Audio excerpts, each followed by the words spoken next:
Yeah, Alex, yet another tight game that sort of goes down to the wire. It looked like y'all could maybe breathe a little bit there with about 10 minutes left. What has this done for your team, this stretch of close games, your team, your defense, to continually be in these four-quarter games here, especially given what you all have coming up here? Yeah, I mean, I think there's certainly some positives to responding when adversity hits. The tough part is when you create the adversity on your own. That's where you start the fire, and then you become, look how good we are as firemen type of deal, right? And maybe that's a bad analogy, I don't know, but it's the only one I can come up with. But I certainly think you can find a way to win a game. Obviously, play well enough to do just that. And I think it's indicative of what good college football should, happens to be. I mean, it's never going to be easy. If we're looking for easy, we're probably in the wrong profession. Certainly the same approach from the player standpoint. If they want it to be easy, it's hard to win. It's always a constant reminder. There's times specifically today where we make it really hard on ourselves. Terry Murdoch.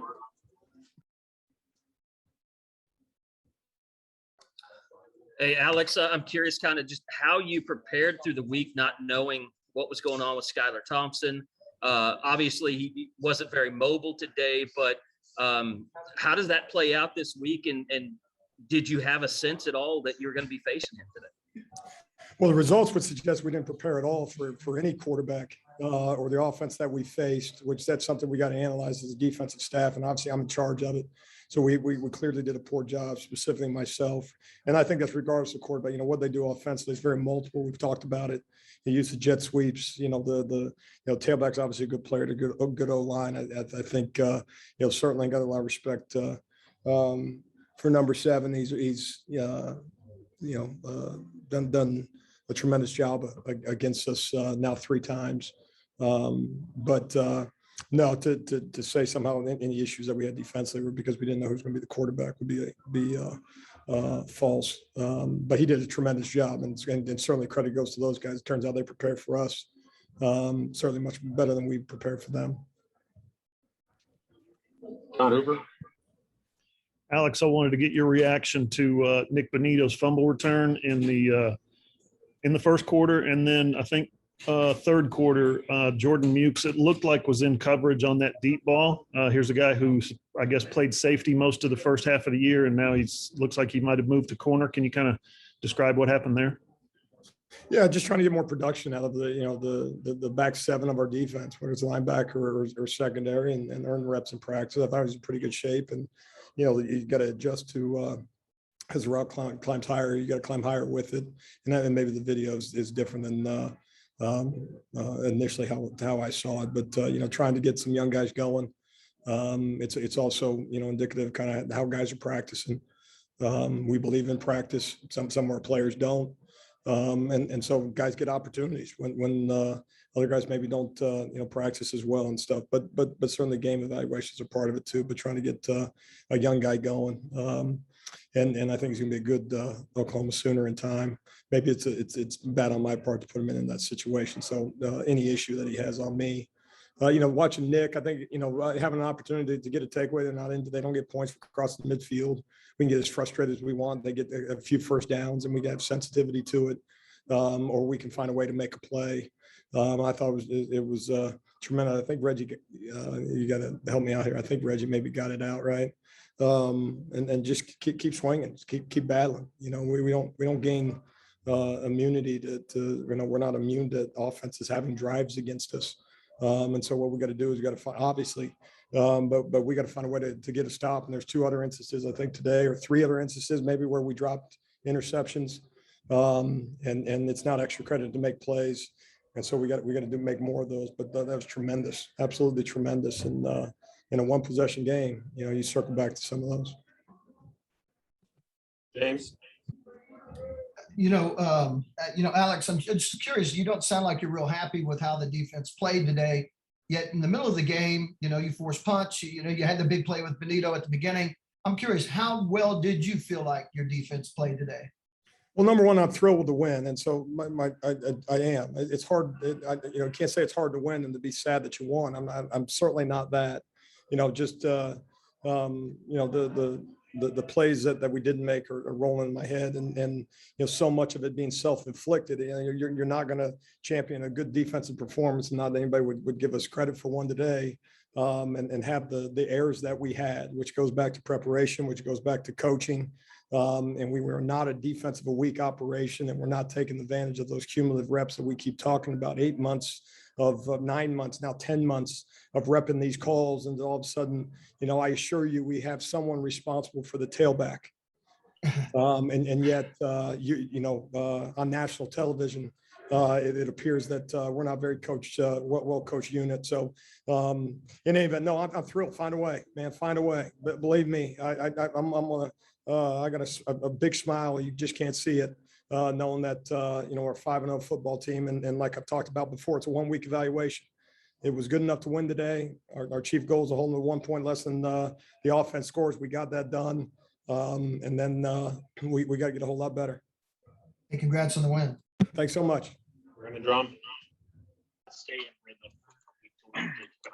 Yeah, Alex, can you kind of talk about when those long drives happen, just how hard is it for, I guess, your defensive line, you're substituting those rotations? How do y'all go about that? And can you see, I guess, just the I guess with Redmond out, can you see the lack of depth there at certain positions?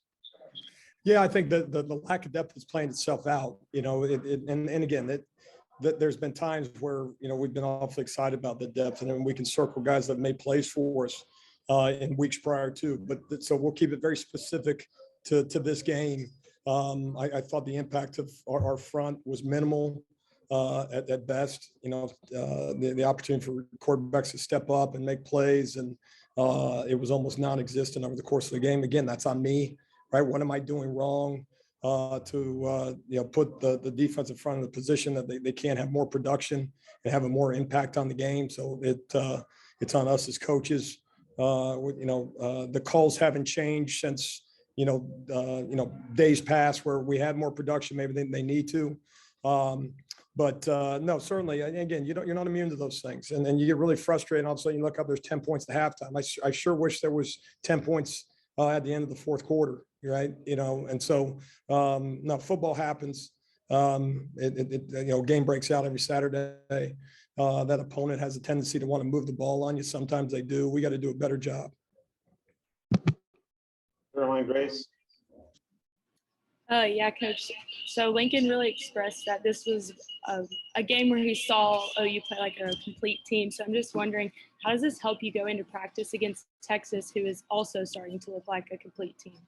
Yeah, I just think it's a lot better going to practice as a 5-0 football team. I think, our guys have to be prepared for hard coaching. They need to be prepared to listen. They need to be prepared to, we need to rebuild trust as coaches on the defensive side of the ball. From the standpoint of the things we're telling you to do, it's going to work, man. You got to trust us on this. You're a click away, you're a strain play away. And so I think what it allows us to do is just that, is have very honest conversations. And you and I, all of us are having one right now. It was good enough to win this football game. I don't know that it's going to be good enough moving forward. And so that's what we have to attack this week, and we have to get better, primarily as coaches. Okay, last two will go to Kerry and Ryan. Kerry, go ahead. Alex, from everything you've talked about, are you surprised that you just haven't gotten more individual plays on the quarterback? You're getting some flashes of that, but I know you sent some guys on blitz that didn't get home tonight. But are you just surprised that you haven't got more individual plays like that? Yeah, I'm surprised also from the production of the back seven. We have, zone coverage isn't all of a sudden, it obviously is going to be a completion. Give